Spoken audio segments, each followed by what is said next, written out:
பங்குனி 19 தவக்கால சிந்தனைகள். இந்த உலகத்திலே சாதனைகள் புரிவோரையும் எத்தனையோ விதமான ஆற்றல்களை வெளிப்படுத்துபவர்களையும் இந்த உலகம் விருது வழங்கி கௌரவிக்கின்றது.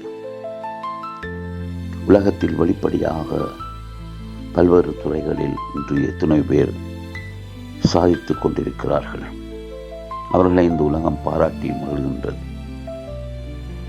ஆனால் மௌனமாக இருந்து கொண்டே, மறைவாக இருந்து கொண்டே சாதனைகள் படைப்பவர்கள் நிறைய பேர்.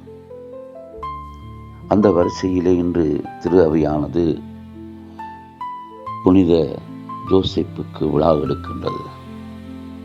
குறிப்பாக தவக்காலத்திலே பெரிதாக விழாக்கள் கொண்டாடப்படுவதில்லை. எனினும் திரு அவையானது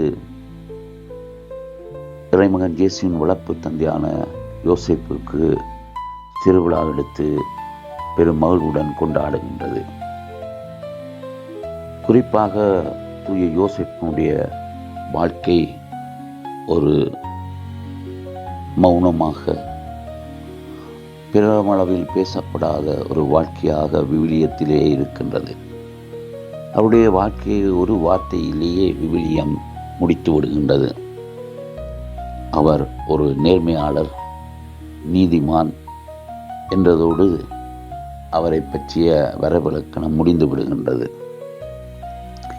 இன்று எத்தனையோ மனிதர்கள் இலைமறை காய்போல் தங்கள் வாழ்க்கையினால், தங்கள் செயல்களினால் மற்றவருடைய வாழ்வை பலப்படுத்தி கொண்டிருக்கிறார்கள். அதே போன்றுதான் தூய யோசேப்பும் இலைமறை காய்போல் இருந்து மீட்பு வரலாற்றிலே இறைமகன் இயேசுவினுடைய வளர்ப்பு தந்தையாக இருந்து மீட்பு வரலாற்றை நிறைவேற்றுவதற்கு இறைவனுடைய திருவுளத்துக்கு கீழ்ப்படிந்து ஒரு நம்பிக்கையாளராக வாழ்ந்தவர் என்பதை நாங்கள் அறியக்கூடியதாக இருக்கின்றது. அன்னை மரியாளோடு இணைந்து அவர் ஒரு மௌன புரட்சி செய்தவராக திரு அவையில் காணப்படுகின்றார்.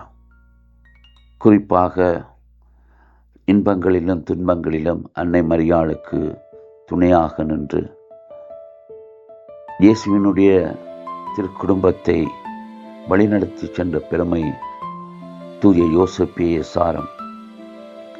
இறைவனுடைய திருவுளத்தை எப்பொழுதுமே தேர்ந்து தெளிந்து அதற்கு கீழ்ப்படிந்து இதனுடைய வார்த்தைக்கு கட்டுப்பட்டு வாழ்ந்த ஒரு உத்தமராக திரு அவை இன்று அவருடைய திருவிழாவை கொண்டாடுகின்றது.